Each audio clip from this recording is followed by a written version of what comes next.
Bueno, chicos, les cuento que cuando terminó la clase de hoy me di cuenta que el grabador de pantalla se había detenido y la clase no se grabó. Así que ahora les voy a grabar de nuevo una especie de resumen de lo que vimos en la clase, con la idea de ayudarlos en el abordaje de la quinta situación profesional del TID que les pasé por WhatsApp y que la voy a publicar también junto con este video y con los materiales accesorios y con el trabajo práctico que comentamos apenas termine esta grabación, ¿sí? Nuestra clase comenzó precisamente por lo que están viendo ahora en pantalla, eh, un tema que nos había quedado ahí sin revisar en profundidad era el tema del rango de una matriz. Existe para las matrices una función llamada rango que está comentada aquí en esta parte del TID, que establece que el rango es de alguna manera un número que representa la cantidad de filas o de columnas significativas que tiene una matriz. Es decir, ¿a qué me refiero con significativas? A que son linealmente independientes, es decir, que tienen dato propio. Cuando una fila tiene como dato lo mismo que otra fila, o el valor de otra fila multiplicada por algo, o incluso una combinación lineal de dos filas para armar una tercera, esa fila en cuestión no es independiente. Si sus datos dependen de otra, es una función de la otra fila, no es una fila independiente de la matriz. Por tanto, no aporta información propia de la matriz, sino que es simplemente un espejo o un reflejo de información que la matriz ya contenía de antes. Eso hace, por ejemplo, que si la matriz de la que hablamos es aquella que representa un sistema de ecuaciones, si yo tengo una ecuación que es una combinación lineal de otras, no aporta información al sistema y por tanto no contribuye a la resolución del sistema. De ahí justamente de esta relación, que es la función de rango, es que se deriva el teorema de Roger-Frobenius, que lo enuncio justo acá abajo en este cuadrito. Para cuando uno se enfrenta a tener que resolver un sistema de ecuaciones, debe primero que nada averiguar si el sistema tiene o no solución. Si tiene solución o si no la tiene. Y la manera de hacerlo es a través de dos funciones específicas de las matrices. La primera es el determinante y la segunda es el rango, esta función de la que hablamos hoy al principio de la clase. El determinante ya lo sabemos y básicamente es tan simple como que si el determinante de la matriz de los coeficientes de un sistema me da cero, el sistema no tiene solución. No hay ningún punto común a todas las ecuaciones del sistema. En cambio, si el determinante no me da cero, el sistema sí tiene solución. Lo que pasa es que no sabemos si tiene una solución, es decir, si todas las funciones que lo componen coinciden en un punto, o si tiene infinitas soluciones. Es decir, cuando, por ejemplo, hay una recta o un segmento en el cual cualquiera de los infinitos puntos que contiene esa recta verifica todas las ecuaciones del sistema. ¿Se entiende? Entonces, desde ese punto de vista, primero calculamos el determinante. Si el determinante nos da cero, el sistema es incompatible, no tiene solución. Si el determinante nos da distinto que cero, sabemos que es compatible, pero todavía tenemos que averiguar si es determinado o indeterminado. Entonces, para que sea determinado, es decir, para que exista un único punto en el que coinciden las funciones lineales del sistema, debe ocurrir que el rango de la matriz completa sea igual a la cantidad de incógnitas. Por ejemplo, en un sistema de 3x3, de tres ecuaciones con tres incógnitas, el rango del sistema debiera ser 3. Si no es 3, sino que es menos, entonces el sistema no tiene una única solución, sino que va a tener infinitas soluciones. Todos los infinitos puntos en los que coincidan o que hagan válido simultáneamente todas las ecuaciones del sistema. O sea, básicamente hay que determinar el determinante y el rango. Determinante, insisto, ya sabemos, y el rango se resuelve mediante el algoritmo que está explicado acá arriba. Esto lo van a leer ustedes en detalle en su TID y tendrán los ejemplos de cómo hacerlo y cómo calcularlo. Incluso le podemos pedir a Python que lo calcule por nosotros utilizando esta función que se llama matrix-rank dentro del espacio de nombres lineales en la biblioteca NumPy. O sea, con esto Python me lo resuelve solo el rango, pero no puedo confiar en eso sin saber cómo lo hace, ni qué significa el rango. Entonces, la manera de entender el rango es simplemente comprender estos pasos que tiene este algoritmo y resolverlos, ¿sí? Lo primero que dice esto es que una matriz que está enteramente conformada por ceros tiene como rango 0. Después, si la matriz tiene con un solo número que haya distinto de 0 en toda la matriz, el rango ya va a ser por lo menos 1, capaz que más, pero por lo menos 1. Entonces la función de rango, yo lo que voy haciendo es ir ascendiendo. Digo, bueno, a ver, ¿el rango de esta matriz es 0? No. Bueno, ¿es 1? ¿Por lo menos 1? Sí. Bueno, si ya sé que es por lo menos 1, voy a fijarme a ver si el rango es 2. Y si ya averigüé que es 2, iré a fijarme a ver si es 3, y así sucesivamente. Para que el rango sea 2, tengo que encontrar en la matriz un solo determinante que yo encuentre para todas las submatrices posibles de 2 por 2 que haya ahí adentro, un solo determinante distinto de 0 en cualquier submatriz de 2 por 2, entonces el rango ya es 2 o más, por supuesto. Entonces habría que averiguar para ver si es más, a ver si tengo alguna submatriz de 3 por 3 con determinante distinto de 0. Si el determinante de alguna submatriz distinta, si el determinante de alguna submatriz de 3 por 3 de las que se pueden conformar es distinto de 0, entonces el rango es 3 o más. ¿Se dan cuenta? Y así sucesivamente hasta llegar al máximo tamaño de submatriz cuadrada posible dentro de la matriz que estoy analizando. Para ser bien concreto y poner esto en un ejemplo, porque quizá el algoritmo puede ser un poco confuso, les preparé esta hoja de Excel, ¿sí? Vean que acá yo estoy planteando una matriz que la llamé M de orden 4 por 5. ¿Qué quiere decir eso? Quiere decir que tiene 4 filas y que tiene 5 columnas. ¿No? Tranquilamente, esta podría ser la matriz de un sistema de 4 ecuaciones con 4 incógnitas. Claramente cada fila es una ecuación y cada columna es una de las incógnitas, excepto la última que es la columna de los términos independientes. Bien. Entonces, la función rango para esta matriz, la función rango de esta matriz va a ser un número, es un número entero siempre, rango, comprendido entre 0 y el menor de las dos dimensiones. ¿Está? Quiere decir que esta matriz puede tener como rango 0, 1, 2, 3 o 4. Siempre el menor de estos dos números que se ven acá. ¿Está? Si la matriz en vez de ser rectangular y así a lo ancho fuera rectangular pero vertical, lo mismo. Siempre es el menor de estos dos números el que determina el valor máximo del rango. Y el valor mínimo del rango es 0, que sería para el caso de una matriz, insisto, enteramente conformada por ceros. ¿Sí?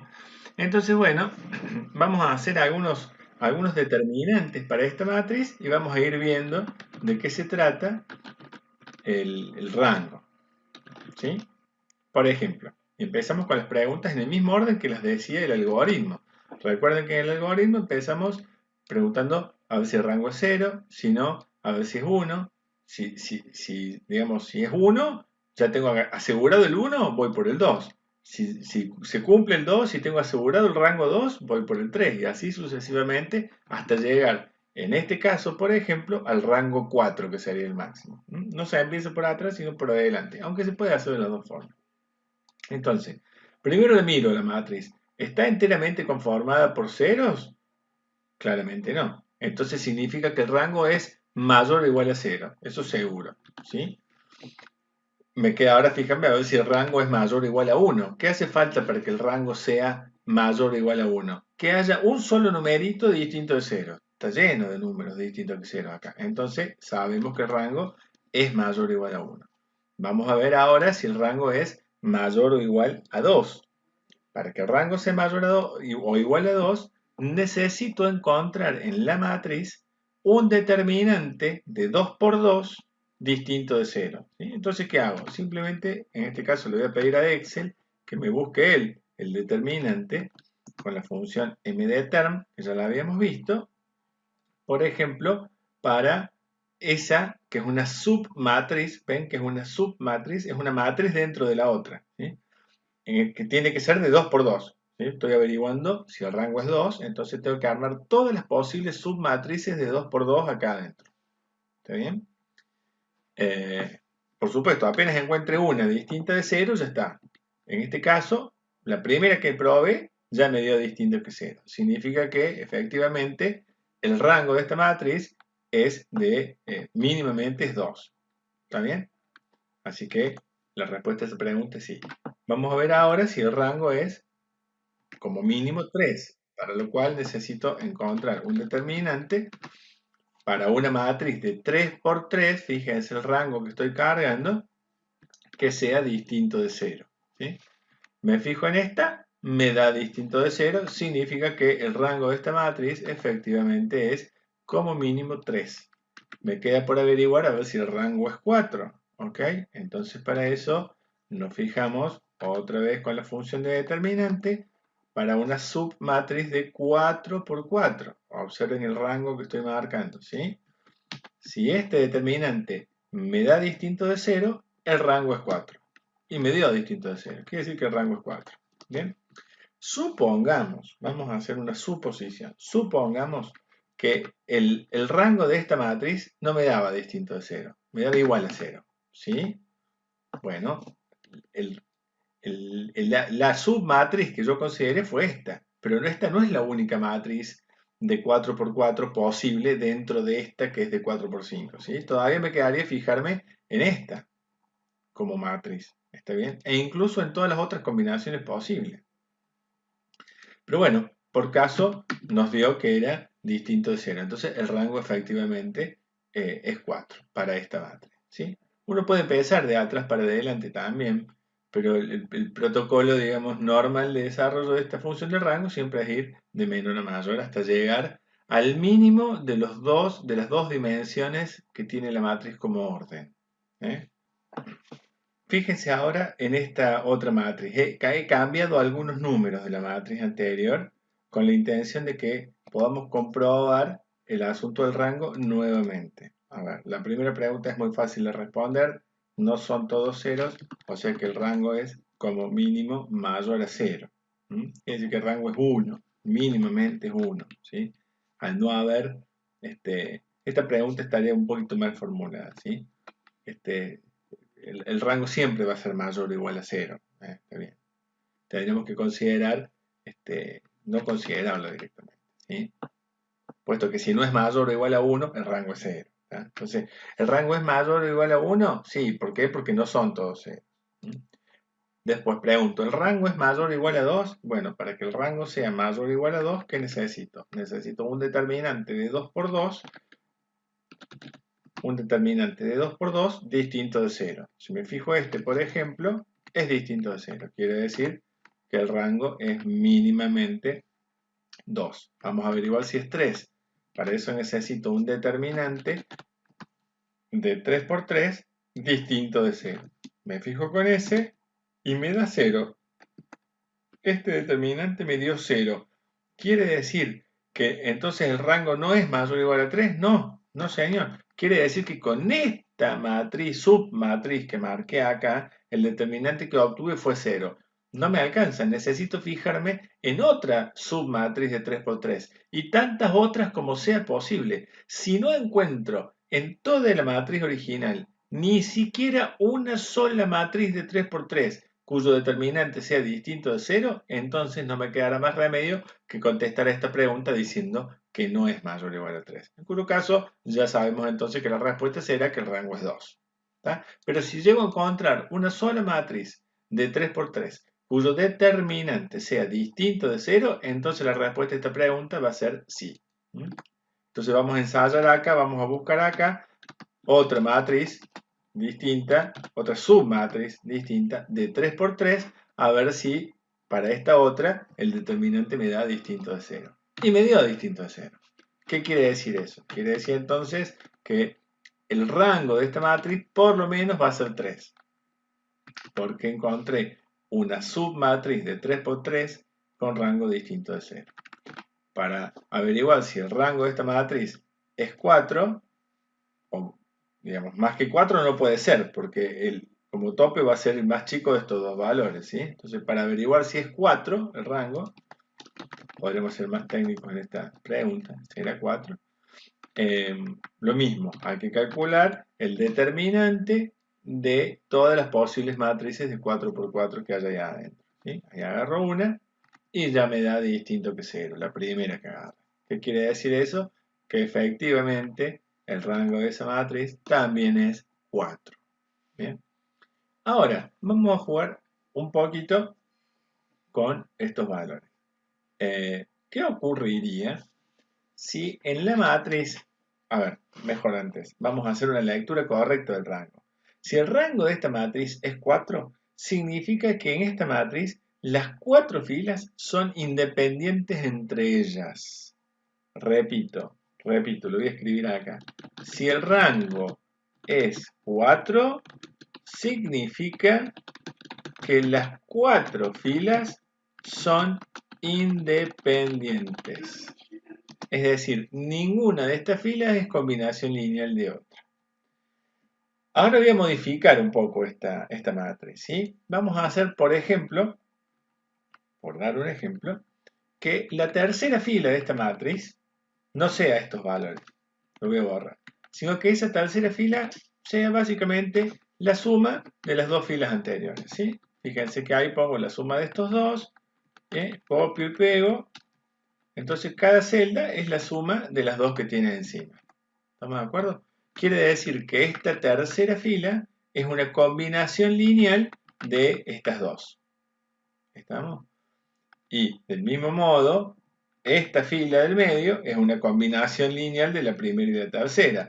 Y la primera fila es una combinación lineal de la segunda y la primera. ¿Está claro? Es decir, las combinaciones lineales no puede una fila ser combinación lineal de otras dos y que esas otras dos no dependan linealmente de la tercera, porque están en una relación totalmente espejada.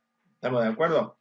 Entonces, si resulta que de estas en estas tres filas hay dos que suman información y una que copia información de las otras dos, ¿sí? Insisto, desde donde me pare dependerá cuál es la copiona, ¿eh? Así como lo he planteado, la tercera es la suma de las dos primeras, pero insisto, podría haber esto como que la primera fila es igual a la tercera menos la segunda, por ejemplo, ¿sí? Fíjense ustedes que 2 menos 1 da 1, 5 menos 5 da 0, menos 4 menos 2 da menos 2, 7 menos 4 da 3 y 7 menos 5 da 2. ¿Sí? ¿Se comprende lo que digo? Es decir, siempre las combinaciones lineales van a afectar a todas las filas que estén involucradas en esa combinación lineal.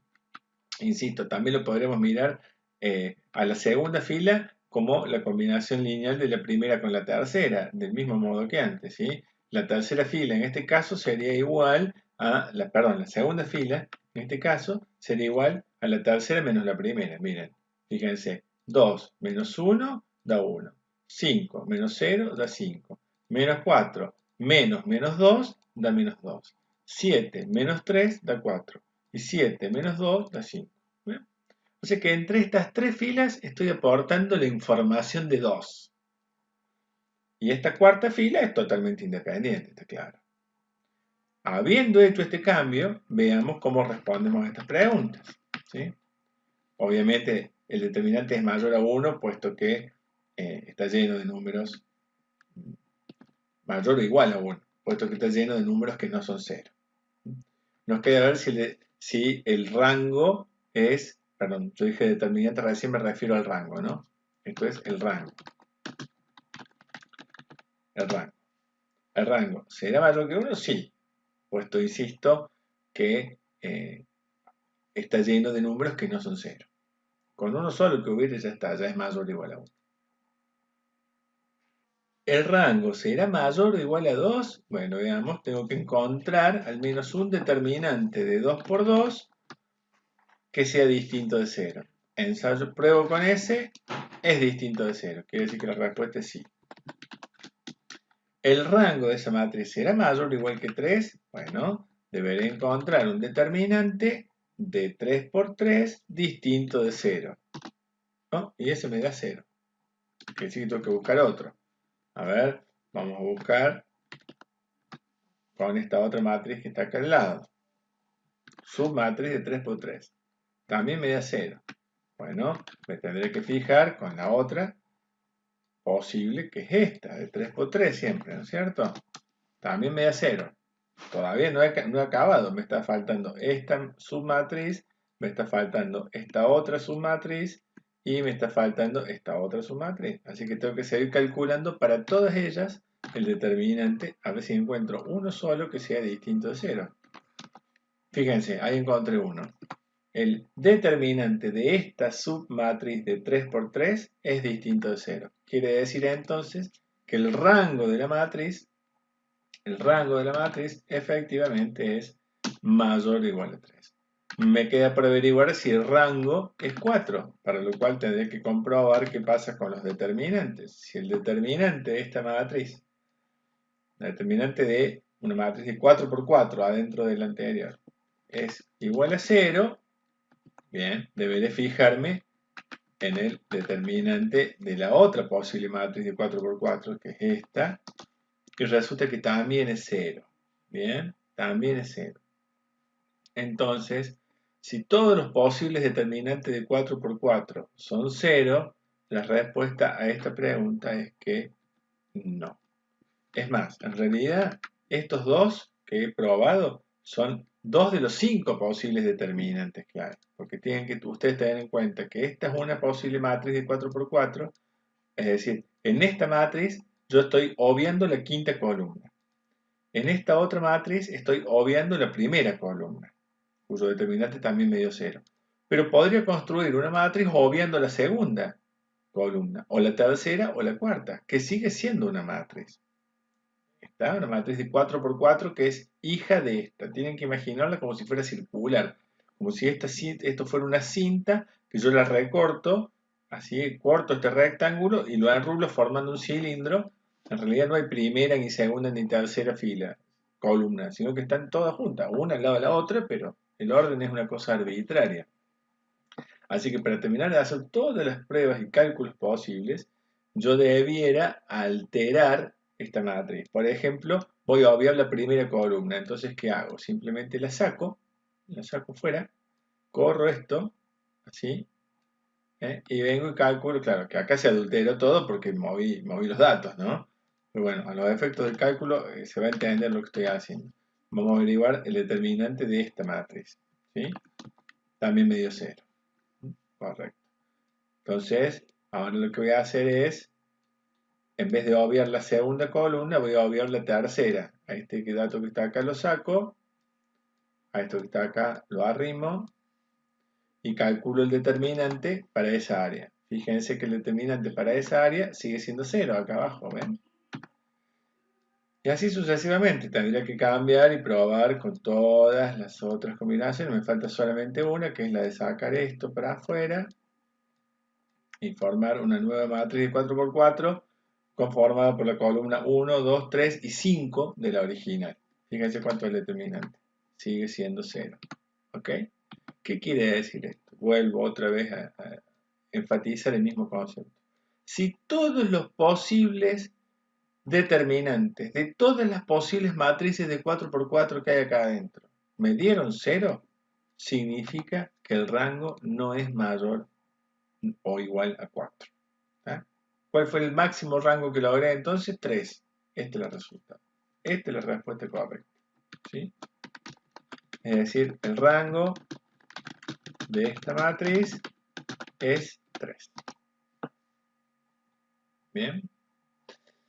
Bueno, vamos a irnos a Python. A ver, esto en Python creo que va a ser un poco más gráfico. Así que, lo que ya tengo escrito en Python, esta es la matriz con la que empezamos, con los coeficientes originales.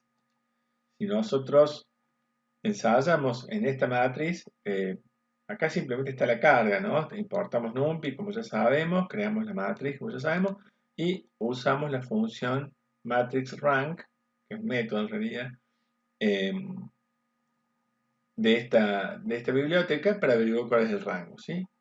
Yo corro esta consulta, Python me dice que el rango de esta matriz es 4. Hasta ahí es lo que habíamos descubierto con Excel, ¿sí? Nosotros en el Excel hemos cambiado la tercera fila de esa matriz por los valores que estoy marcando aquí. 2, 5, menos 4, 7 y 7. Bien, si altero los datos de esta matriz para que tenga ahora los datos que hemos visto recién en Excel, donde yo cambié la tercera fila de la matriz para hacer que fuera una combinación lineal de las dos primeras, digo, si esos mismos cambios los aplico acá en Python, yo ya lo he hecho para cortar el video, y pregunto por el rango, me voy a encontrar con que Python me dice que el rango ahora es 3. Tal cual lo que nosotros habíamos calculado manualmente en Excel para esta matriz, así como quedó conformada. Finalmente veamos qué pasa, por ejemplo, si hago a su vez hago que la primera columna, que la primera fila, perdón, sea combinación, la segunda fila sea combinación lineal de la primera. Por ejemplo, vamos a hacer que sea igual a la primera multiplicada por 3. ¿Sí? Si yo copio y pego esta fórmula para todas las celdas, evidentemente eso no solo cambió la segunda fila, sino también la tercera, pues la tercera ya estaba programada como función de las otras dos primeras. ¿Sí? Entonces, la segunda depende de la primera, bien, y la tercera depende de la primera y la segunda. Quiere decir entonces que entre estas tres filas en realidad están aportando la información de una sola fila. Insisto, porque la segunda depende de la primera y porque la tercera depende de la primera y la segunda. O sea que acá la única que está aportando información genuina es la primera fila. ¿Está? Entonces se haría de esperar que el rango de esta matriz me dé 2. Vamos a ver qué opina Python, ¿sí? Veamos los números. Veamos acá en Python, yo ya realicé los cambios que vimos recién en Excel. Ahora las 4 filas de la matriz en Python coinciden los números con las 4 filas que quedaron en Excel, ¿sí? Repito e insisto, esta segunda fila es una función lineal de la primera, es igual a la primera por 3. Y esta tercera fila es función lineal de la primera y la segunda, es la suma de la primera y la segunda. Y son todas operaciones definidas por Gauss y que ya hemos visto que nos permiten establecer combinaciones lineales, ¿sí? Entonces, en definitiva, acá tenemos la información de una fila en estas tres y de otra fila en esta cuarta. Si le preguntamos a Python cuánto es el rango, fíjense lo que dice. 2. ¿De acuerdo? Entonces, esa es la manera de establecer el rango de una matriz. Pudiendo establecer el rango de la matriz, podemos valernos de este teorema de Roche-Frobenius para saber si el sistema que esta matriz representa tiene una solución, ninguna solución o muchísimas soluciones, infinitas soluciones. Se llama compatible indeterminado. Bueno, hasta acá matrices, rango y todo lo que había por conversar.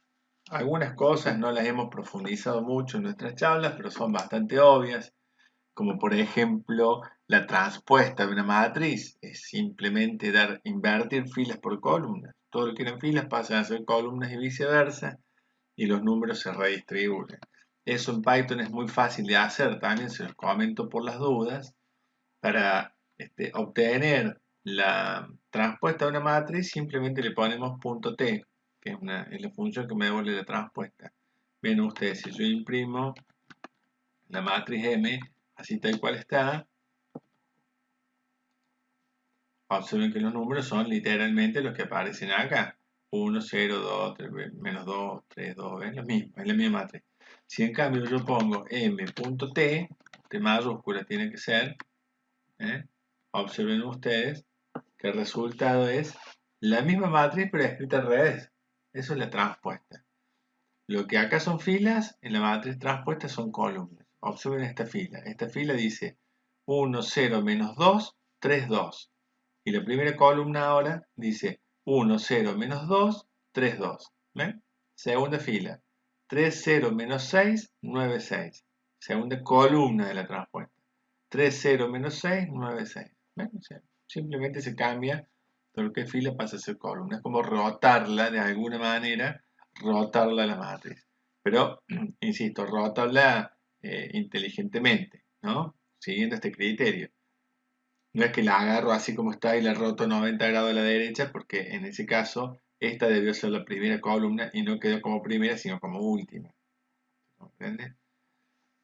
Si quisieran verlo espejadamente, sería como rotar esta matriz 90 grados hacia la derecha, en sentido horario, digamos, 90 grados, y luego hacerle una rotación en espejo para que se invirtieran las columnas. Bueno, y si no, aplicar el algoritmo que ya hemos mencionado. Así que calcular en Python la transpuesta de una matriz es tan simple como ponerle ahí punto .t. Y si no, en Excel hay que hacer un poco más de trabajo a muñeca, pero también lo podemos generar. De modo que con esto hemos visto de punta a punta el tema matrices y obviamente estamos en condiciones de comprender la resolución de la situación profesional planteada y de resolver ejercicios, por supuesto, similares a él. Bien, lo que vamos a ver entonces, o lo que fue la segunda parte de la clase de hoy, es específicamente el contenido de vectores. En el tip que les pase, esta es la situación planteada para vectores. Es una situación bastante posible, razonable y natural. En muy resumidas palabras, se trata de una aplicación que corre sobre GPS, que permite trazar una ruta entre dos puntos, como se observa ahí en ese gráfico, toda una ruta, y estamos interesados en poder calcular, medir y proyectar una línea recta entre el punto de partida y el punto de llegada de esa ruta trazada, ¿sí? Más allá de que el camino a recorrer sean determinada cantidad de metros o kilómetros o lo que fuere, nos interesa saber linealmente qué distancia hay entre el punto A y el punto H de este ejemplo, que sería un punto de partida y punto de llegada del recorrido trazado. Entonces, para poder averiguar eso, necesitamos esta herramienta que son los vectores, que los vamos a ver en detalle a continuación y durante la próxima clase, ¿sí? Y el enunciado de la situación profesional, también lo habrán leído, da cuenta de que además del trazado de la ruta lineal, nos interesa saber para cada segmento de la ruta original cuántos metros me hace avanzar en esta trayectoria lineal. Por ejemplo, si este primer tramo, el tramo que va del punto A al punto B, tiene un decir, estoy diciendo un número en el aire porque no chequeé los datos, ¿no? Pero un decir, si esto tiene 800 metros, ¿sí? El impacto en mi recorrido lineal de esos 800 metros que hice así, esta línea verde, es menos que 800 metros, ¿sí? Es la proyección de este segmento proyectado sobre la línea recta que une origen y destino. Capaz que estos 800 metros me hicieron avanzar en mi distancia lineal apenas 500 metros, ¿sí?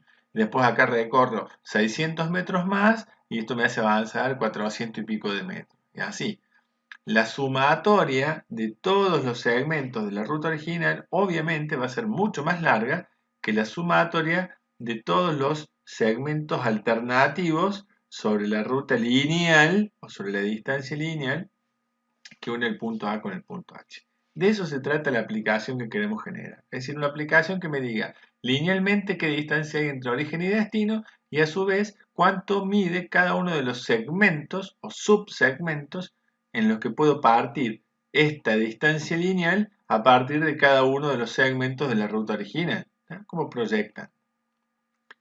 Esa es la intención, lograr establecer esas dos informaciones. Para hacer eso, para resolver esto, nos hace falta una herramienta fundamental del álgebra que son los vectores. Un vector básicamente es esto, es un segmento orientado.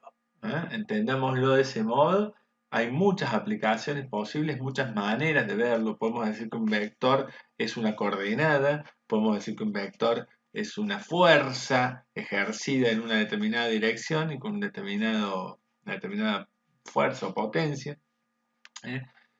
Podemos darle muchas aplicaciones a los vectores. Siempre todas coinciden en esto, es decir, cada vector lo que indica es una dirección y una magnitud para esa dirección. Eso es lo que explica nuestra primera herramienta en esta situación profesional número 5.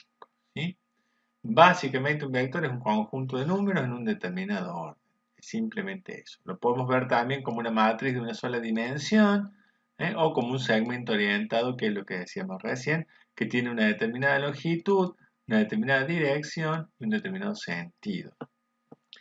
La manera de escribirlo es en cualquiera de estos tres formatos, entre paréntesis, separando los valores de cada coordenada, o entre ángulos, o si no así, entre corchetes, como si fuera realmente notación matricial, solo que en este caso no tiene varias columnas, sino solo una. Por caso, este vector llamado R es un vector que está proyectado en 2D, ¿sí? Es decir, tiene dos dimensiones o dos componentes, se le llama, cada uno de estos dos numeritos se llama una componente del vector, ¿sí? El vector R se escribe así como ustedes están viendo ahí en el video, es la letra R en minúscula con una flechita encima que significa vector, ¿sí? Y la manera de anotarlo es como se ve. Lo puedo graficar, por ejemplo, en un sistema de coordenadas, así, si es un vector en 2D, lo puedo graficar en un plano cartesiano, ¿sí? Y en este caso el vector R, que acá en la gráfica faltó poner la flechita arriba, ¿sí? El vector R es formado por las componentes 4, 3, es decir, 4 en X y 3 en Y.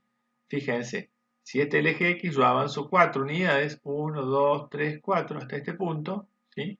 Y en Y tengo que avanzar 3 unidades, es decir, 1, 2, 3.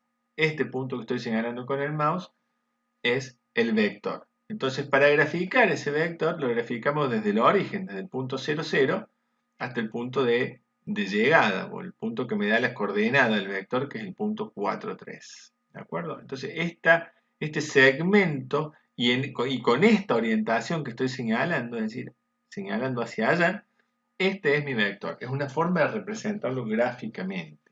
¿Bien? Hay que decir que los vectores en realidad no tienen como atributo una ubicación en el espacio, ¿tá? Sino que solamente tienen como atributo la coordenada que lo define y por tanto esa coordenada define una dirección y define una longitud del segmento que se llama norma o módulo del vector. El nombre más frecuentemente usado es módulo, pero también se puede referir a este atributo del vector, que es el largo que tiene el segmento, se puede referir como norma o como magnitud. ¿Bien? O longitud, puede llamarle alguien. Entonces, este vector que está dibujado en rojo no es un vector distinto que el que dibuje en azul, en violeta o en verde. Los cuatro son exactamente el mismo vector. Fíjense que las cuatro flechas lo que hacen es avanzar desde su punto de partida hasta su punto de llegada, avanzan 4 unidades en X y 3 unidades en Y. Observemos para el azul, miren, este es el punto de partida, hacemos 1, 2, 3, 4 en X y hacemos 1, 2, 3 en Y. ¿Ven? Este vector es el mismo que este. Fíjense para el violeta este. 1, 2, 3, 4 en X, 1, 2, 3 en Y. ¿Ven? Las coordenadas del vector están definiendo su dirección y están definiendo también su magnitud o su módulo. Es decir, el largo. Por eso estos cuatro vectores son el mismo vector. Insisto muchísimo en esto. El vector no tiene ubicación. Lo puse expresamente en algún lado del TID, ya lo van a leer. ¿Sí? Bueno, ¿qué más comenta el TID sobre los vectores? Les pido por favor que lean el TID en detalle. Es un tema complejo, vectores, y requiere de toda su atención. No se queden con este video, porque este video apenas es un tour, un paseadito por lo que dice el TID. Tienen que leerlo el texto entero, si no, no lo van a poder comprender. Este es un vector en 3D el que grafiqué acá. Hice esta gráfica usando GeoGebra y el vector es el segmento que ven en negro, ¿sí? Observen que tengo los ejes, el eje X, el eje Y es el vertical en este caso y el eje Z es el azul, ¿sí? Se sigue la norma RGB, ¿sí? Rojo, verde y azul. Es una de las formas de graficar en 3D, digamos. Entonces, este vector que está proyectado acá, digamos, indica el avance en X, en Y y en Z desde el origen hasta el extremo de este segmento, ¿sí? Insisto en lo mismo, puedo graficar este vector en cualquier otra parte del espacio mientras tenga la misma longitud, mientras tenga la misma orientación que este. Acá están las componentes de ese vector. Las componentes de este vector son 2, 3 y 4 respectivamente para X, Y y Z. Acá también refiero unos videos que tengo hechos y que les voy a publicar junto con esta clase para que puedan seguirlo y estar como bien al tanto.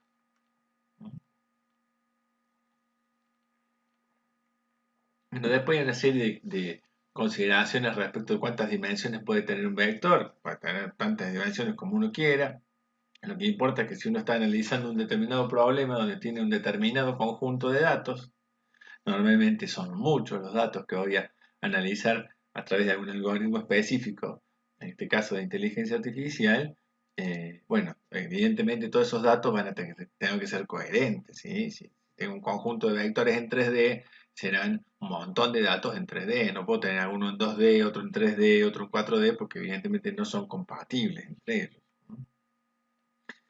Entonces, insisto y vuelvo a lo mismo. ¿Qué tiene un vector? Tiene orientación y tiene magnitud o módulo. ¿Tá? Cuando digo orientación me refiero a la orientación y al sentido. Es decir, hacia dónde apunta la flecha. Bueno, y con los vectores definimos una suerte de operaciones, muchas operaciones posibles que las vamos a revisar a todas. La primera es la suma. La suma vectorial es sencillísima, es igual que la suma de matrices. Simplemente para sumar dos vectores sumo una por una sus componentes. En este caso, si los vectores son R y S tal y cual están definidos acá, la suma de R más S es la suma de esto más esto, va por componente, primera con primera y segunda con segunda. Este es el resultado. No hay mucha vuelta más que esa. Si la suma de vectores fuera vectores de 3 dimensiones o de 4 dimensiones, bueno, serán más componentes, pero el algoritmo es siempre exactamente igual. Acá lo tienen representada gráficamente la suma. Cuando uno suma un vector con otro, una manera de poderlo representar gráficamente es poner un vector a continuación del otro en el mismo plano y ver cuánto da o cómo queda, ¿sí? Observen ustedes, en este caso lo he hecho de esta manera, ¿sí? Si se fijan, por ejemplo, queremos calcular la suma de R más S, el vector R es el formado por los componentes 2 menos 1. Quiere decir que la flechita azul, que es la que representa este vector, fíjense ustedes, avanza 2 en X y menos 1 en Y, ven que baja 1, ¿sí? El vector S es de componentes 4, 3, quiere decir que mi flecha roja tiene que avanzar 4 lugares en X y 3 lugares en Y. De hecho, así sucede. Cuando hago la suma de R más S, me queda 2 más 4, 6 y menos 1 más 3, 2. ¿Sí? Vean ustedes qué pasa si yo dibujo el vector suma partiendo desde donde partió R, ¿sí? Del mismo punto de donde dibujé R, desde ahí dibujo la suma. Observen qué pasa. 6 y 2. 1, 2, 3, 4, 5, 6, 1, 2. Fíjense que el segmento que queda, el vector que queda, une el punto de partida del primero de los dos sumandos con el punto de llegada del segundo. Es como hacer el camino lineal. Con esto solo ya prácticamente tenemos buena parte de nuestra situación profesional resuelta. Si nosotros podemos codificar como vectores cada uno de los segmentos de la ruta original planteada en la situación profesional, la suma de todos esos vectores nos va a dar la distancia lineal o el camino lineal desde el origen hasta el destino. Fíjense qué sencillo, con apenas la suma. La primera cosita que vimos de vectores. Tenemos por ver un montón, así que hay mucho por leer. Pero bueno, acá ya tenemos una aplicación directa de la primera. Estos mismos tres vectores que ustedes ven acá, justo antes yo se los presenté dibujando a los tres desde el origen. Si uno lo mira así, no se nota gráficamente lo que acabo de señalar. Pero de hecho es lo mismo, ¿eh? Son los mismos tres vectores, fíjense, el vector R, el vector S y el vector suma de R más S. Son los mismos tres valores. La diferencia es que acá los dibujé a los tres partiendo del origen, partiendo de 0, 0. Y quedan así, tipo abanico. Si ustedes agarran y recortan con una tijerita el vector rojo, este que está acá, el vector S, lo recortan de ahí y lo pegan acá, partiendo desde acá, observarían que partiendo de la puntita del vector R, llega a la punta del vector suma. Es decir, siempre la suma une los dos vectores que están sumando. Dos o más, pueden ser tantos como uno quiera, así como se ve acá. La otra operación que tenemos sobre los vectores es lo que se llama el producto de un vector por un escalar. Esto es exactamente igual a las matrices también. ¿Qué hacíamos en una matriz cuando multiplicábamos por un escalar? Simplemente ese factor, ese escalar, multiplica cada uno de los datos, cada una de las celdas. Cuando se trata de vectores, el producto por un escalar simplemente multiplica cada una de las componentes por dicho escalar. Por caso, si este es el vector original y lo multiplico por 2, me va a quedar 2 por 4, 8 y 2 por menos 3, menos 6. ¿Sí? Fíjense que ahí lo tienen resuelto. Es directo y sencillo, no hay mucho para hacer. O acá hay cosas muy obvias, por ejemplo, que si el escalar por el cual multiplico es 0, lo que hago es anular el vector, se convierte en ceros. Y acá tienen graficado, esto es muy interesante, acá tienen graficada la representación gráfica de algunos productos escalares del vector R. Fíjense que el vector R es el vector rojo, aquí ni se nota porque está debajo de la flecha verde, ¿no? Pero mi vector R, partiendo del origen, todos los he dibujado desde el origen, mi vector R es el vector 4 menos 3, quiere decir que avanza 4 en X y menos 3 en Y. ¿Sí? Es esta flechita roja que va desde acá hasta acá. Es mi vector R. Ahora, ¿qué pasa si gráfico desde el origen el vector 2 por R? El vector 2 por R sería 2 por 4, 8 y 2 por menos 3, menos 6. ¿Sí? Entonces eso da el vector verde que están viendo acá. Y si multiplico el vector R, por ejemplo, por otro escalar que es menos 1,5, ¿cuánto me va a quedar? Y bueno, 4 por menos 1,5 da menos 6. Y menos 3 por menos 1,5 da 4,5. Fíjense ustedes. Hacemos menos 6 en X, 1, 2, 3, 4, 5, 6. Y hacemos 4,5 en Y, 1, 2, 3, 4 y medio.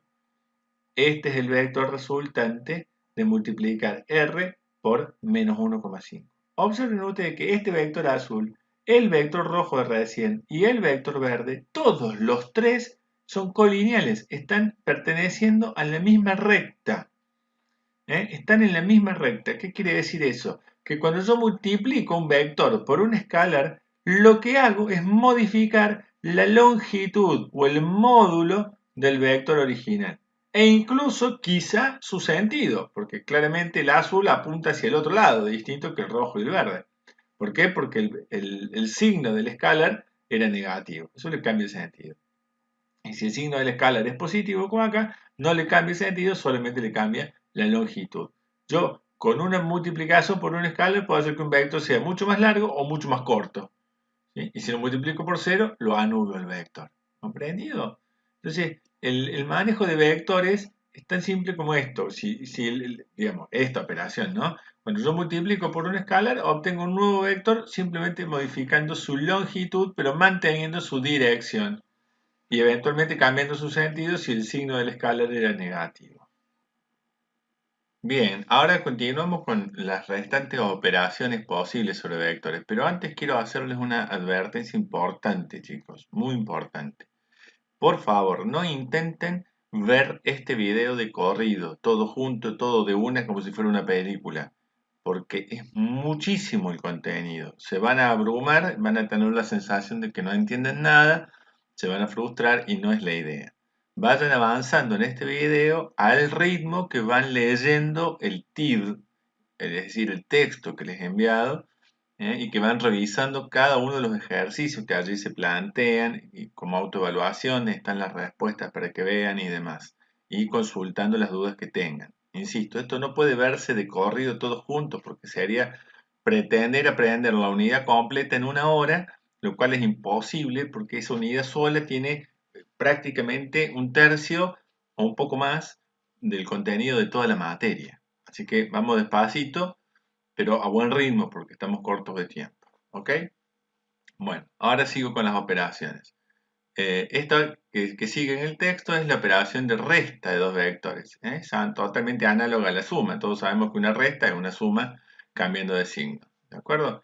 Se resta igual que la suma. Acá tiene una manera de calcularlo. Gráficamente es lo mismo de recién de la suma, simplemente que le cambio el sentido al segundo vector. Evidentemente, si yo quisiera aquí plantear, por ejemplo, la resta de R menos S, fíjense, lo que estoy haciendo es cambiarle el signo a S. En vez de S considero menos S, y entonces la flecha apunta para el otro lado. Y la resta es esta que está representada acá. Una cosa interesante de la resta es que la utilizamos para calcular la distancia entre dos vectores. ¿Sí? De esto hablo en este apartado que está acá. Un vector puede entenderse como una coordenada. Habíamos ya mencionado eso. Si uno dibujara los vectores partiendo siempre desde el origen, el vector, en este caso el vector S sería este punto que estoy señalando, y el vector R sería este punto que estoy señalando. Entonces la resta me permite saber la distancia entre dos puntos. ¿Sí? Por eso es interesante el uso de la resta para ese cálculo. Bueno, acá lo tienen explicado, ejemplificado. Después van a revisar en detalle los gráficos y su explicación. ¿Estamos? Bueno, después hay una reseña sobre lo que son los espacios vectoriales. Esto es totalmente teórico y técnico. No está mal que le peguen una revisada, tampoco se obsesionen con el tema. Sí quiero anticiparlo a esto de los espacios vectoriales porque es una cuestión que seguramente la van a retomar en álgebra 2. Entonces está bueno verlo, pero no hay ningún componente práctico que desarrollar a partir de eso. Luego seguimos con lo que es el módulo del vector. Ya dijimos lo que es el módulo, es el tamaño, longitud o magnitud del vector. El asunto es cómo lo calculamos. Y bueno, y acá aparece, lo decíamos en la clase, nuestro querido amigo Pitágoras. Fíjense ustedes que si yo el vector lo trazo, lo dibujo partiendo del origen y tiene forma de un segmento orientado como el que están viendo acá y una determinada longitud, yo puedo trazar líneas imaginarias, esta vertical y esta horizontal, que no son ni más ni menos justamente que las dos componentes del vector, con lo cual queda conformado un triángulo rectángulo. Y ustedes saben, por Pitágoras, que todo triángulo rectángulo, la longitud de este lado, que se llama hipotenusa, es la raíz cuadrada de la suma del cuadrado de los dos catetos. ¿Sí? Eso lo conocen de Pitágoras. ¿Sí? Es decir, dicho de otro modo, 3 al cuadrado más 4 al cuadrado da lo mismo que la longitud de esta línea roja al cuadrado. ¿Se entiende? Es decir, la suma del cuadrado de los dos catetos es igual al cuadrado de la hipotenusa. Entonces, para despejar la hipotenusa le saco la raíz cuadrada a la suma del cuadrado de los catetos y listo. La manera de simbolizar el módulo de un vector es como se ve acá. Se pone el nombre del vector y se encierra entre palitos así. Normalmente suelen ser palitos dobles, como se ve aquí en esta gráfica, aunque por cuestiones prácticas, muchas veces en el pizarrón o en el cuadro, uno en vez de ponerle doble los palitos, lo pone simple. Pero ese es el símbolo correcto para indicar el módulo o norma de un vector. Este cálculo pitagórico es bastante simple. Justamente este es el triángulo pitagórico perfecto, digamos, que tiene 3 números enteros por cateto y por hipotenusa. 3, 4 y 5 son las medidas. Por supuesto que cualquier otra medida de cateto va a generar otra medida de hipotenusa. Pero la manera de calcular el módulo entonces es tan simple como elevar el cuadrado de los dos componentes y sacar la raíz cuadrada de eso. Y acá quiero hacer una aclaración. Digo los dos componentes porque acá lo estoy dibujando en el plano, pero si el vector fuera en el espacio y tuviera 3 componentes, o fuera de más dimensiones, fuera un vector de 5 dimensiones y tuviera 5 componentes, que obviamente no lo puedo ni graficar, ni siquiera imaginar, porque trasciende el espacio, aún así la regla pitagórica se sigue cumpliendo. La suma del cuadrado de todos los componentes, la suma del cuadrado de todos los componentes del vector, o sea, todos los numeritos del vector, es igual al cuadrado del módulo del vector. Quiere decir que para obtener el módulo de un vector, uno siempre hace la raíz cuadrada de la suma del cuadrado de todos los componentes. Tan simple como eso. No hay mucho más que mencionar. Acá está ejemplificado para 3D. Un capítulo aparte en esto, y muy vinculado a lo anterior, llevan los vectores unitarios. Un vector unitario, para que quede bien claro, es un vector cuyo módulo es 1. Acá lo dice. ¿Está? El módulo del vector unitario, cualquier vector que tiene como módulo, como longitud 1, se considera o se llama vector unitario. ¿Bien?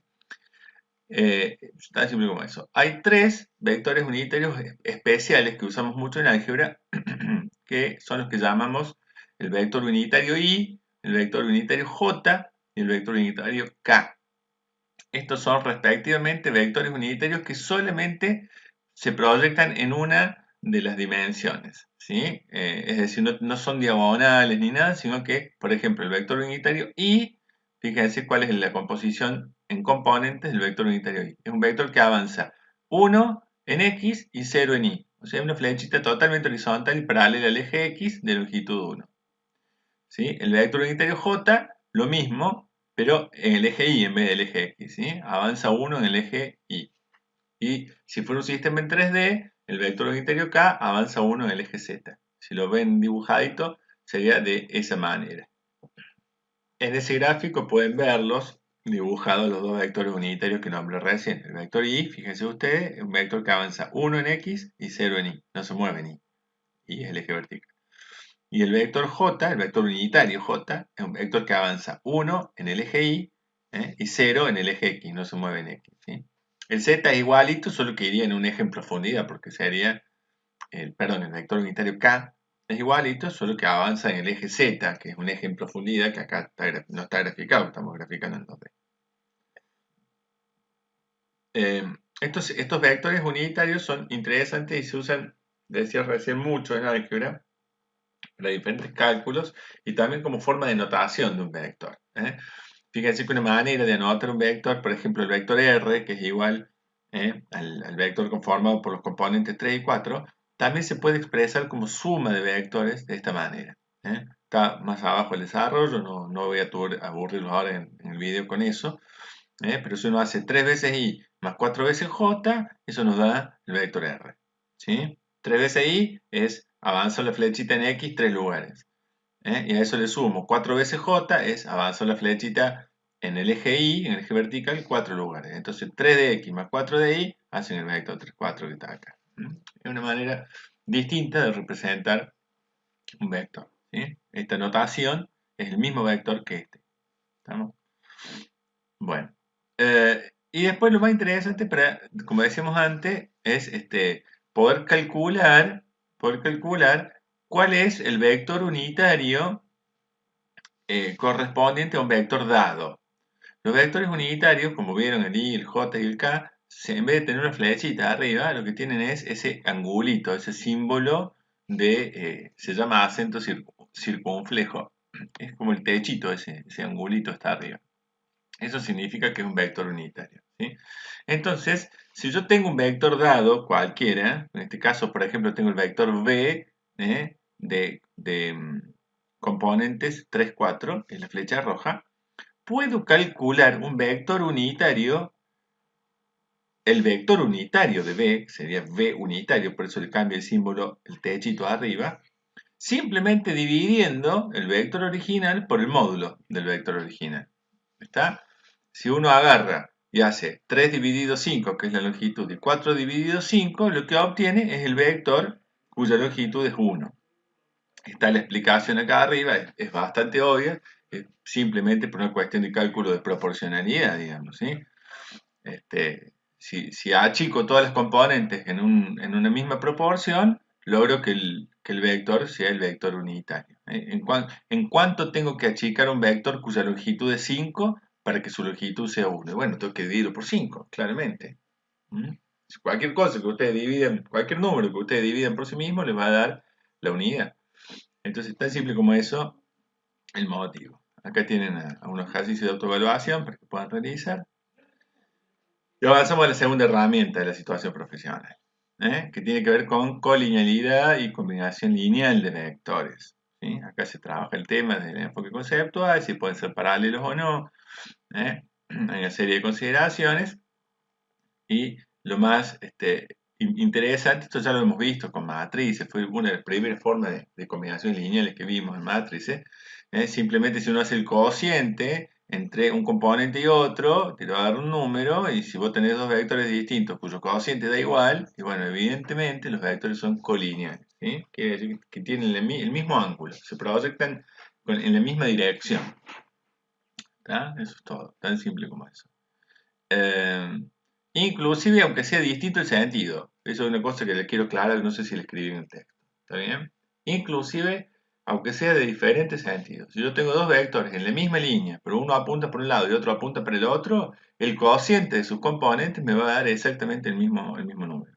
Y está claro, porque evidentemente los signos se van a compensar. Bueno, acá trabajamos ese asunto de las combinaciones lineales de vectores. Se puede hacer con los vectores lo mismo que hacemos combinaciones lineales de matrices con Gauss. Bueno, vamos a hacerlo con vectores tranquilamente. Y tiene una cosa mágica, tiene un efecto fabuloso, y es que yo puedo, a partir de una combinación lineal de dos vectores, puedo componer o puedo crear otro vector cualquiera. El vector que a mí se me ocurra, yo lo puedo fabricar a partir de otros dos, aplicando sobre esos otros dos una combinación lineal. Siempre hablando de vectores en 2D, ¿está bien? Vectores en el plano. Ahora, si el vector fuera de 3D, y bueno, me van a hacer falta tres vectores a combinar linealmente para producir el que yo quiera en 3D, y así sucesivamente. Eso está explicado acá también, no me voy a detener en este video, que es nada más que introductorio.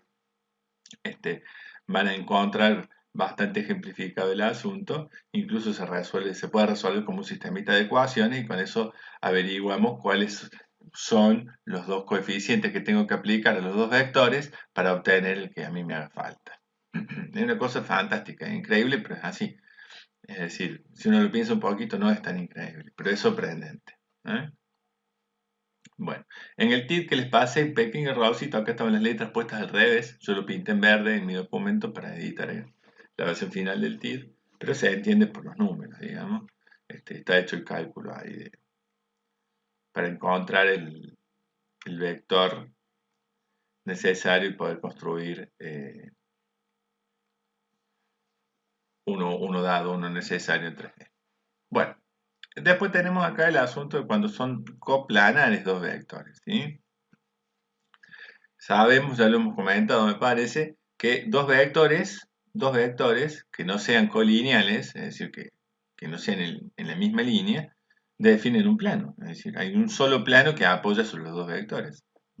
Si los dos vectores son colineales, o sea que son una misma línea, solo que con dos segmentos distintos, no habría allí un plano, un único plano que contenga esos dos vectores, sino que serían infinitos. Háganse cuenta que fuera el eje que sostiene una hoja por el medio, y esa hoja podría rotar 360 grados, serían infinitos los planos, si fueran colineales. Pero dos vectores, como estos dos negros, que no son colineales, definen un plano.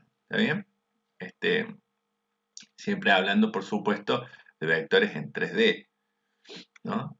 Bueno, también tienen desarrollado ese asunto y hay autoevaluaciones acá al respecto. No van a tener problema con eso. Después llegamos a la herramienta 3 de esta situación profesional, que son las operaciones especiales que tenemos con vectores, u operaciones propias de los vectores, que es muy interesante trabajarlas y de muchísima aplicación, pero muchísima aplicación en el área específica que ustedes están estudiando. Son los productos. Hay varios tipos de productos en los vectores. Hay varios tipos de productos. Y uno de ellos se usa para proyecciones, justamente. ¿Sí?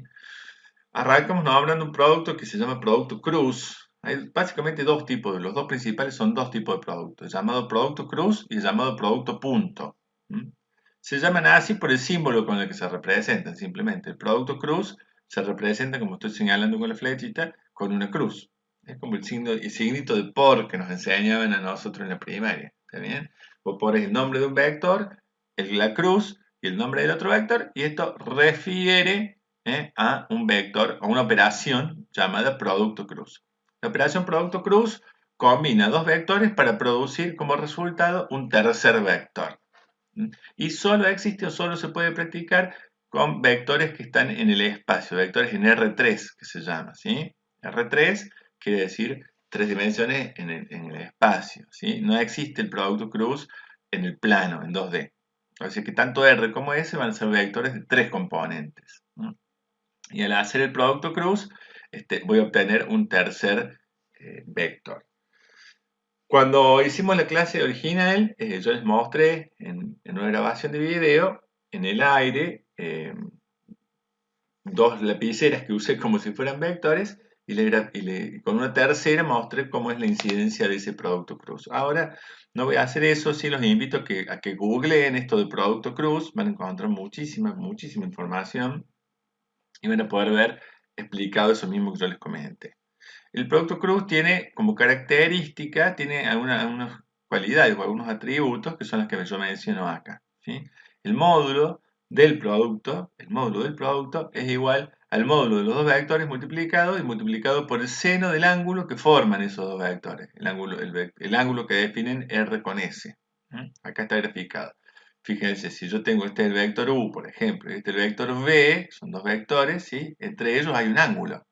En este caso representado por la letra griega θ, ¿sí? Entonces, el módulo, es decir, la longitud, el tamaño del producto cruz entre estos dos vectores, ¿sí? El módulo del producto cruz entre los dos vectores es igual al módulo del primer vector por el módulo del segundo vector por el seno del ángulo que forman. O sea, el módulo de este multiplicado por el módulo de este, multiplicado por el seno de este ángulo, me da el módulo de este. Eso es una cualidad muy útil en geometría analítica y además resulta necesario en algunos cálculos que tienen algunos de los algoritmos que ustedes van a estudiar. Por eso es importante mencionarlo y poderlo calcular. Y también tiene otras cualidades que van a ver en los mismos videos que los estoy mandando a revisar. Por ejemplo, que el módulo del producto cruz es igual al área del paralelogramo formado por estos dos vectores. ¿Sí? Si yo estos dos vectores los prolongo, escribo acá de nuevo el vector U y acá de nuevo el vector V, me va a quedar definido un paralelogramo. El área de ese paralelogramo es igual al módulo del producto cruz. Simplemente son ejercicios. El asunto es que para calcular el producto cruz hay que hacer un cálculo muy específico que está explicado aquí, ¿sí? Y también en los videos que les he mandado. Ese cálculo es a través del uso de determinantes. Hay que conformar una matriz y sobre esa matriz calcular algunos determinantes, cosa que ustedes ya saben hacer, ya son expertos en determinantes. Y en este caso tiene como agregado de simpleza, digamos así, que son todos determinantes de 2 por 2, que son muy fáciles de calcular. Acuérdense que era la resta de los productos cruzados, ¿no es cierto? Entonces, se acomoda así en una matriz cuadrada, se pone en la primera fila los tres vectores unitarios, I, J y K. ¿Sí? En la segunda fila se ponen los componentes del primer vector, en este caso R, y en la tercera fila se ponen los componentes del segundo vector que participa del producto, en este caso el vector S. ¿Bien? Y el producto cruz es el vector resultante de esta operación que se ve acá.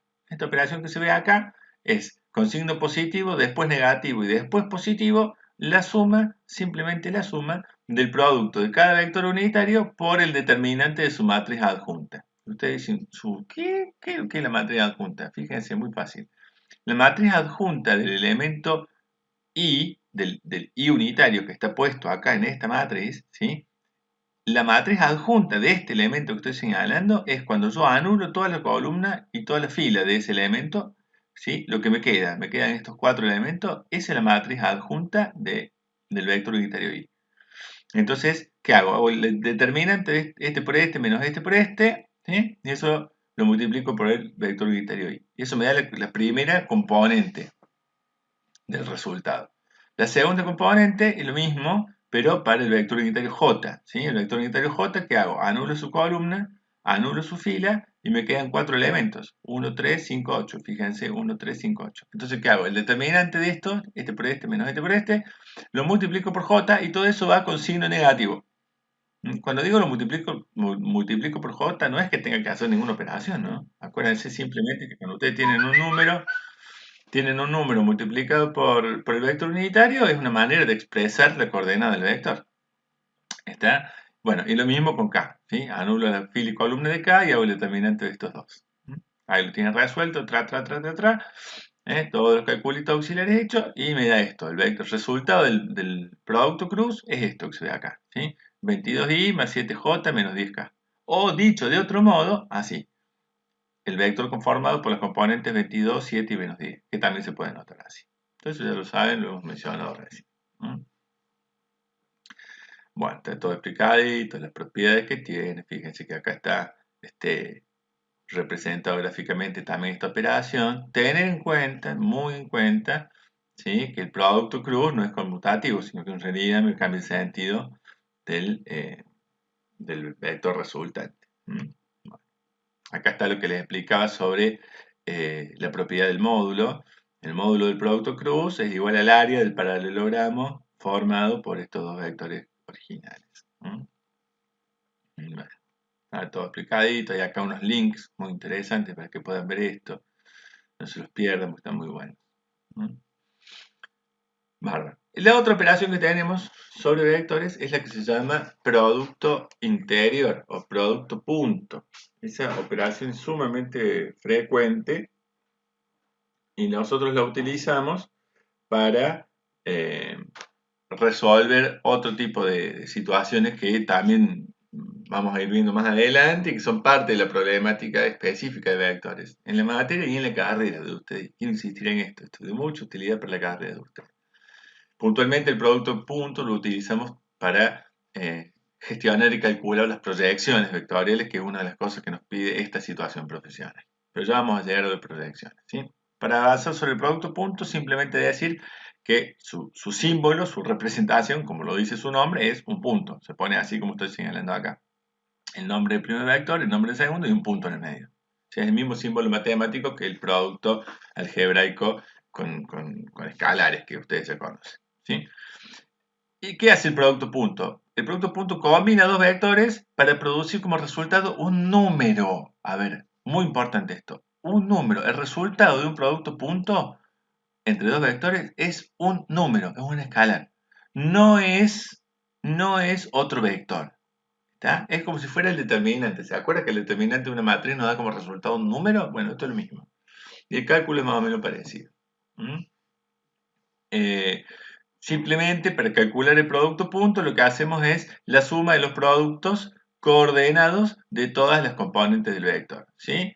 Puesto en letritas, se lo ve acá, para calcular el producto punto entre R y S, lo que hago es este por este, más este por este, más este por este, y así tantos elementos como componentes tengan los vectores, ¿sí? Es tan sencillo como eso, habría que ver si hay algún ejemplo numérico. Bueno, no estoy encontrando ahora un ejemplo numérico, pero es simplemente eso, ¿sí? Ya más adelante hay uno en el texto.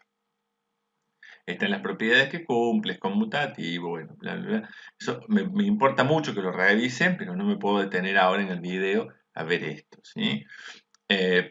Una manera práctica de calcular el módulo de un vector justamente es con el producto punto del vector por sí mismo. Si yo hago el producto punto del vector por sí mismo, lo que estoy haciendo, por ejemplo en este caso, que fuera el vector R 4, 3, si yo hago R por R con producto punto, lo que estoy haciendo es 4 por 4 más 3 por 3. Y 4 por 4 más 3 por 3 no es otra cosa que la suma del cuadrado de los dos catetos. Quiere decir que la raíz cuadrada del producto punto entre dos vectores, ¿qué me da? Me da el módulo. Esta formulita que está acá es clave. Es clave. Es muy chiquitita, muy sencillita, pero es fundamentalmente clave. Porque es la forma de calcular la norma o el módulo de un vector. Muy práctico a través de la operación de producto punto. ¿Sí? También podemos usar la regla del producto punto para conocer el ángulo que existe entre dos vectores. Eso está explicado acá a partir de un caso concreto. ¿Sí? Estoy dibujando dos vectores que representan estos dos segmentos, el A y el B, y estoy queriendo averiguar el ángulo entre ellos, bueno, puedo valerme de la regla del producto punto y de un poquito de trigonometría que está aquí explicada. Sobre todo en este apartado que puse con fondo gris, la indicación en amarillo es para los editores del libro, para cuando lo suban. Esto debería aparecer como una ventanita, ¿sí? Porque es para el que no sepa trigonometría o no se acuerde de trigonometría, ¿sí? Yo puedo calcular el cuadrado de este cateto en este triángulo, que no es un triángulo rectángulo, es un triángulo cualquiera, ¿sí? Puedo calcular el cuadrado de este cateto como la suma del cuadrado de los otros dos catetos A y B menos 2 veces A por B por coseno del ángulo. Entonces de ahí después despejo el ángulo. ¿Mm? Básicamente eso es todo. Acá está explicado con un dibujito bien detallado, con todos los segmentos y longitudes para que uno pueda generalizar esto en una regla. ¿Mm? Es interesante revisarlo y aprenderse la fórmula. ¿Mm? Básicamente eso. Bueno, a ver qué más. A lo largo de todo este desarrollo, entonces vamos a llegar a concluir y a averiguar esta regla que es otra de las reglas mágicas de vectores. Esto es realmente mágico, ¿sí? Resulta que siempre, para todo vector, para cualquier vector habido y por haber, el producto punto entre dos vectores no es otra cosa que el módulo del primero por el módulo del segundo por el coseno del ángulo que forman. La explicación está toda detallada antes de llegar a este recuadro. Muy importante tener presente y recordar siempre este recuadro. Entonces, de este mismo recuadro, ustedes pueden derivar esto y por tanto terminan en esto otro. Es decir, pueden averiguar el ángulo entre dos vectores simplemente aplicando esta fórmula. Haciendo el arco coseno, que es la operación inversa del coseno, entre el producto punto de los dos vectores dividido el producto de sus dos módulos. Quiero señalar esto, detalladamente es un tecnicismo tonto, pero creo que vale la pena enfatizarlo, ¿sí? Ese punto que está, el punto de arriba en esta división, el punto de arriba es un producto punto. ¿Por qué? Porque a ambos lados tiene vectores. En cambio, el punto de abajo no es un producto punto, es un producto escalar, es la multiplicación común y corriente que ustedes conocen desde que tienen 7 años. ¿Sí? ¿Por qué? Porque a ambos lados de este punto no hay vectores. Lo que hay a la izquierda y lo que hay a la derecha de este punto son dos números. Tengan en cuenta que lo que está a la izquierda es el módulo del vector R, o sea, un número, y el módulo del vector S, o sea, un número. Esto es un número por un número. En cambio, esto que está acá es un vector por un vector, cuyo resultado también es un número. Entonces, finalmente me queda un número dividido otro número, eso da un número, y si le hago el arco coseno a eso, obtengo el ángulo que conforman o que tienen entre sí los dos vectores R y S, sean cuales fueren. Eso es una cosa fantástica, sumamente útil. Ustedes van a estar necesitando conocer ángulos y distancias entre vectores, entre conjuntos inmensos de vectores para resolver un montón de cosas en su carrera, desde visión artificial, análisis de tendencias, no sé, son innumerables la cantidad de áreas de aplicación de software que se basan en estas cosas. Por eso que se las estamos enseñando, no es con ganas de mortificar a nadie, ¿sí? Entonces, insisto, con este dibujito me ayuda mucho. Si uno quiere conocer el ángulo entre el vector R y el vector S, este ángulo que está acá, así, lo que tiene que hacer es aplicar la fórmula que vimos justo antes, esta. ¿Está? Es decir, calcular el arco coseno de esto. Si voy a tener que agarrar y hacer R por S, con producto punto, para obtener un número, después calcular el módulo de R, calcular el módulo de S, hacer la división, y el cociente que me dé, sacarle el arco coseno, y eso me va a dar el ángulo. Tengan en cuenta, lo dice el texto, siempre esto está expresado en radianes. Si ustedes lo quieren convertir a grados, bueno, simplemente aplican la fórmula. Bueno, acá lo menciono, el resultado es en radianes. Si lo quieren convertir a grados, en vez de 0,83 radianes, es 47,72 grados sexagesimales. ¿Sí? Ahí está indicado, acuérdense que hay que multiplicar por 180 y dividir por pi. O dicho de otro modo, la circunferencia tiene 2 pi radianes. O un ángulo de 180 grados tiene pi radianes. Bueno, es un poco de trigonometría que no le va a venir mal revisar trigonometría porque se usa mucho acá. Este archivo que menciono acá, que es como para hacer algunas pruebas y validar resultados, se los voy a dejar adjunto en la publicación. Bueno, ejercicios, ejemplos, muestras, razonamientos, conclusiones sobre esta cuestión, está bastante trabajadito. Y llegamos a lo que es la proyección escalar de un vector en otro. Es decir, cuando yo tengo esta situación, pongamos el vector R, es este verde que están viendo acá, y el vector S es este que están viendo acá. ¿Sí? Imaginen que esto yo lo recorto con una tijerita y lo roto en la hoja, lo roto para arriba, para abajo, lo puedo poner de la forma que quiera. No es que el vector R tiene que ser un vector horizontal paralelo al eje X si fuera un plano cartesiano. No, no, dos vectores cualesquiera, en el espacio, en el plano o en donde sea. ¿Sí? Si hay dos vectores, hay una proyección de uno sobre otro, que es la proyección sería tal cual la que ustedes están viendo aquí, ¿sí? Es decir, cuál es la sombra que proyectaría el vector S sobre la superficie del vector R si fuera iluminado con una fuente de luz desde acá arriba. Imagínense que estos fueran dos palitos puestos así en el aire, unidos en su punto de partida, y yo pongo una lámpara acá arriba y esto ilumina. Esa luz que ilumina va a proyectar una sombra acá. La longitud de esa sombra es lo que llamamos la proyección escalar de un vector sobre otro. Esa sombra puede ser más chica que el vector R. Supongo que el vector R fuera un poco más pequeño, puede incluso ser igual, o el vector R podría ser más chico que ese, mucho más chico que ese, y que la proyección fuera más grande que el módulo de R. No interesa. Simplemente es cuál es la proyección de S sobre la recta que contiene a R, sería básicamente. ¿Mm? Ese es el cálculo correcto, ¿sí? Bueno, acá se explica cómo se obtiene ese cálculo, hay que hacer otra vez un poquito de trigonometría, es un simple cociente, pero hay que saberlo calcular, está bueno que esto lo lean en detalle. Acuérdense de esta regla mnemotécnica que se llama SOHCAHTOA, acá se las puse con colorcitos y todo, para que se acuerden cómo se calcula el seno, el coseno y la tangente. Es como una ayudita de memoria que les puse ahí, de temas que ustedes ya saben o debieran saber desde la secundaria. Bueno, y está todo el desarrollo, cómo hacemos el cálculo, y finalmente llegamos a nuestro resultado, que es este. ¿Sí? ¿Cuánto mide esa proyección? Bueno, mide el producto punto entre los dos vectores dividido el módulo de R. Siendo R, vean la gráfica original, siendo R el vector que recibe la proyección. ¿Sí? El vector que recibe la proyección es aquel cuyo módulo pongo como divisor en el cociente. ¿Sí? Ahí lo tienen marcado, el módulo de R. ¿Sí?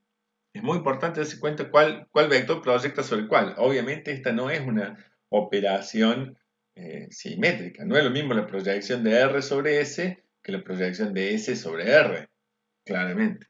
La que está en el dibujo de recién es la proyección del vector S proyectado en R. Si yo hiciera al revés, yo quisiera proyectar R en S, lo que tendría que hacer es imaginar la línea que contiene a S, infinita hacia ambos lados, ¿cierto?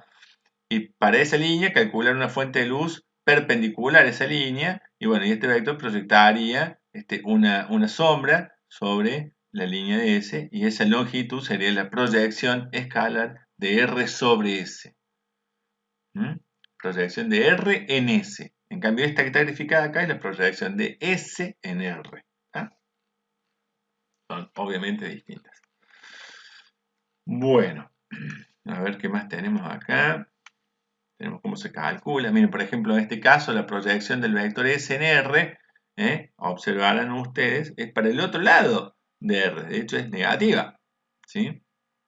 ¿Por qué? Porque el ángulo que los vincula a estos dos vectores es un ángulo mayor a 90 grados. Entonces, si el ángulo fuera exactamente de 90 grados, la proyección de S sobre R sería 0, que no haría sombra. Es como si ustedes imaginen un poste parado en la calle con el sol del mediodía exactamente arriba del poste. No proyecta sombra. ¿Está bien? En la medida que el sol se entra a correr, sí proyecta sombra. Entonces acá lo mismo. O si se tuerce el poste. ¿Ah? Por eso fíjense acá cómo se establece. ¿Sí? Y bien, y una derivación de ese concepto o de esa utilidad que es la proyección escalar, es el vector proyección. El vector proyección, en definitiva, es esa misma distancia que obtuvimos con el cálculo de recién, pero convertida en vector. Es decir, en vez de ser simplemente un número que dice cuánto mide este segmento, yo lo que quiero hacer es convertir este segmento en vector, o sea que esto sea un vector que tenga la misma dirección que el vector R, pero el módulo que acabamos de calcular. Para eso simplemente lo único que hago es multiplicarlo por el vector unitario de R, que no es R. ¿Sí? Ya sabemos lo que es un vector unitario, lo hemos conversado antes. Y bueno, y convierto esto en un vector, tan simple como eso. ¿Sí?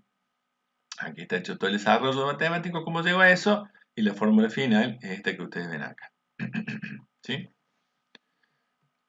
Cualquiera de las dos versiones, digamos. Que resulta, si ustedes comparan esta fórmula y esta fórmula, no son iguales. En esta, el divisor de este cociente es el módulo de R al cuadrado. ¿Sí? En cambio, en este, el divisor de este cociente es el producto punto de R por sí mismo.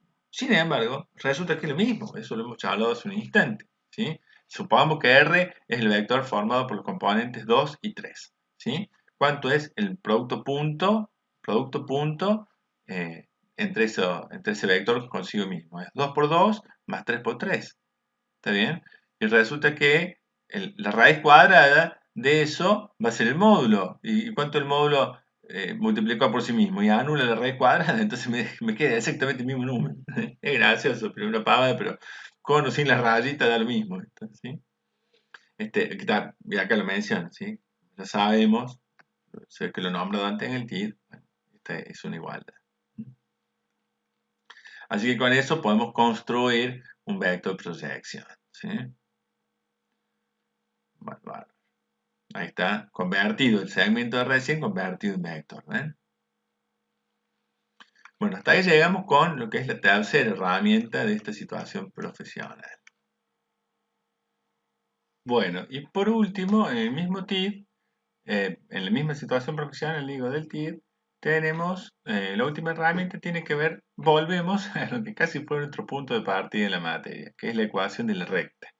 Lo que pasa es que ahora, a la luz de los vectores y sabiendo lo que sabemos de vectores, podemos aprender otras maneras que hay de poder enunciar o definir una recta, y son maneras que tienen que ver con el uso de vectores. ¿Sí? Lo que ya sabíamos de la recta o de su definición eran las dos ecuaciones que habíamos visto. La ecuación general de la recta, que tiene esta forma, y la ecuación explícita, que tiene esta forma. Son las dos que hemos usado con anterioridad al principio de nuestra materia. Bien. Acá hay una pequeña reseña de lo que ya sabemos, cómo se convierte de un formato al otro entre estas dos formas de ecuación de la recta. Y acá empieza lo nuevo, como le puse ahí, ¿sí? Que son la ecuación vectorial y las ecuaciones paramétricas. Para la ecuación vectorial, lo que tenemos que entender es que una recta puede definirse como un punto más un vector director, se llama así, ¿de acuerdo? Un punto en el plano o en el espacio o en la cantidad de dimensiones que uno tenga en la recta y un vector director en dicho espacio de 2D, de 3D o de la cantidad que sea, vuelvo a repetir, me marcan una recta. Yo creo que la manera más simple de verlo es con esta gráfica, ¿sí? Si la recta es la línea roja que ven aquí trazada, esa línea roja puede definirse a partir de un punto cualquiera de esa línea, por ejemplo en este caso el punto A, el que marque, más un vector director.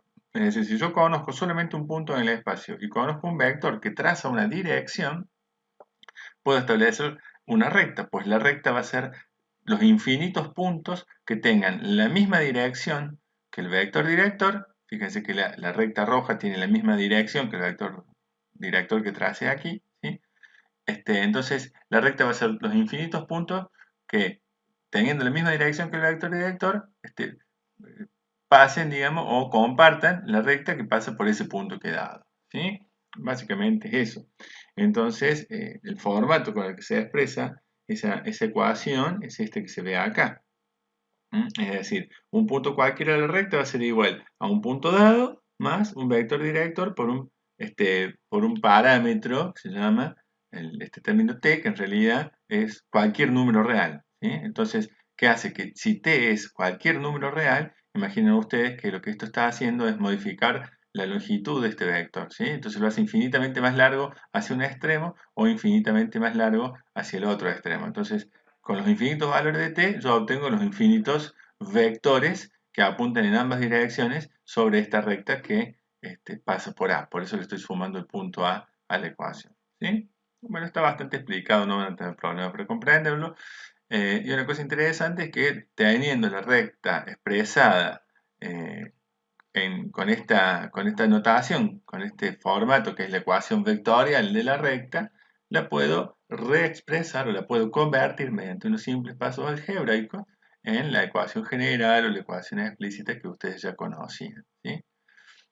Acá están hechos todos esos pasos debidamente explicados, y acá llegué a la ecuación explícita de la recta, tal cual ustedes la conocen, con el formato que ya conocen, y de esa la ecuación general, lo mismo, con el formato que ya conocen. Es decir, es como otra manera de expresar la recta. Puede expresarse con la ecuación general, con la ecuación explícita, o así utilizando vectores.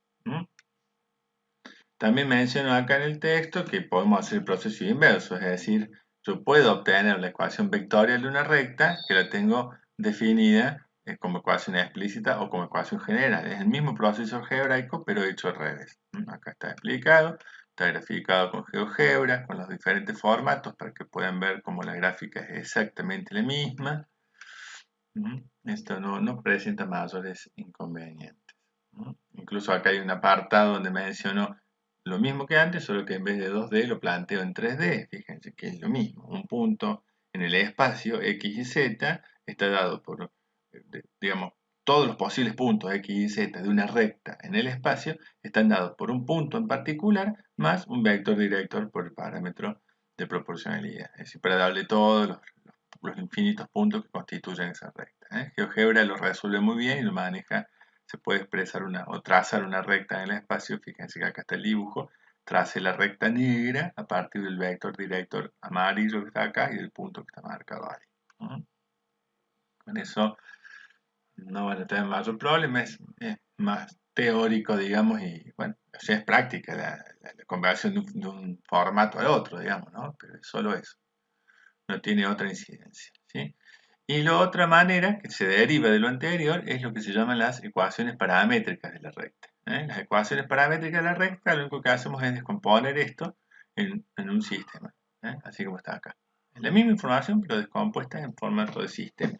Queda como un sistema de ecuaciones, donde yo tengo una ecuación que define la componente X, la componente Y y la componente Z de los infinitos puntos que conforman la recta. No es más que abrir lo anterior así, en formato de sistema.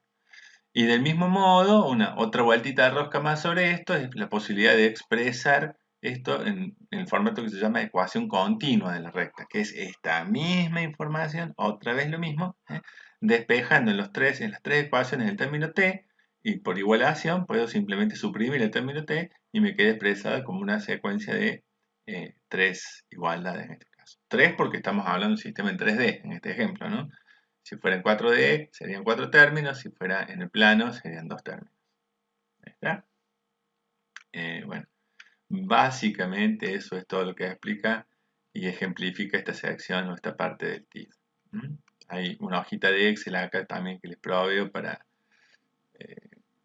poder ver las diferentes maneras de convertir. Son cálculos muy simples. ¿Sí? Acá está la parte de autoevaluación sobre este tema de las ecuaciones vectoriales de la recta o paramétricas. Y por último llegamos a la resolución de la situación profesional.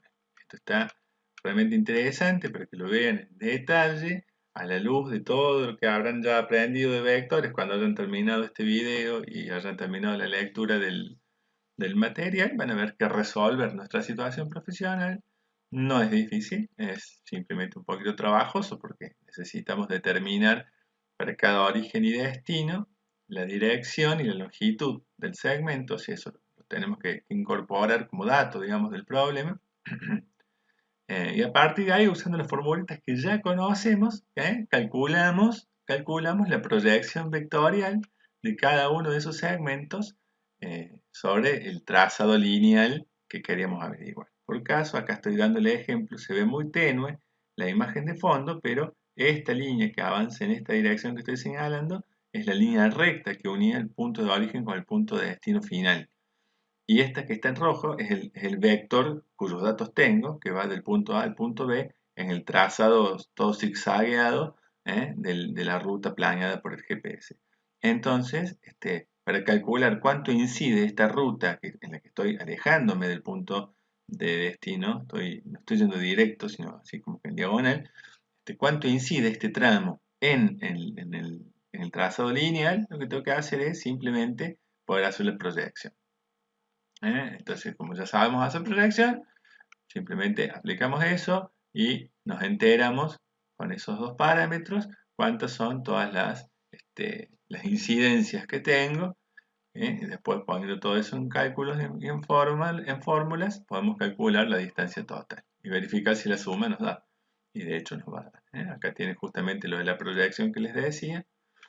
Hay que leerlo en detalle, no puedo detenerme ahora en el video de leer todo esto en detalle, lo van a hacer ustedes. Cualquier duda, por supuesto, me van a preguntar, pero básicamente este es el tramo proyectado y así se van sumando todos los segmentos cuyas longitudes puedo averiguar muy fácilmente con esto de la proyección. Ya los segmentos los fui nombrando, o los vectores los fui nombrando, así de esta manera, pues el vector que une dos puntos. Y cuando completamos el cuadrito, tenemos que la longitud total del camino original, el que va zigzagueando todos los tramos, es esta, y la proyección lineal es esta otra longitud. Yo pienso que es como una aplicación bien práctica de vectores y que, digamos, de ninguna manera vectores se limita a esto, sino que tiene un infinito campo de aplicación. Deseo que esto que hemos conversado les pueda ser de utilidad para guiarlos en el proceso de lectura y lo mismo que les dije al principio, ojalá no hayan visto este video de manera lineal, secuencial y todo de un solo tramo, porque si no saben mucha álgebra de antes, es inabarcable. Lo que les he contado es inabarcable. Hay que ir paso por paso siguiendo el TID y los tiempos del TID. Bueno, eso ha sido todo, queridos. Les mando un abrazo.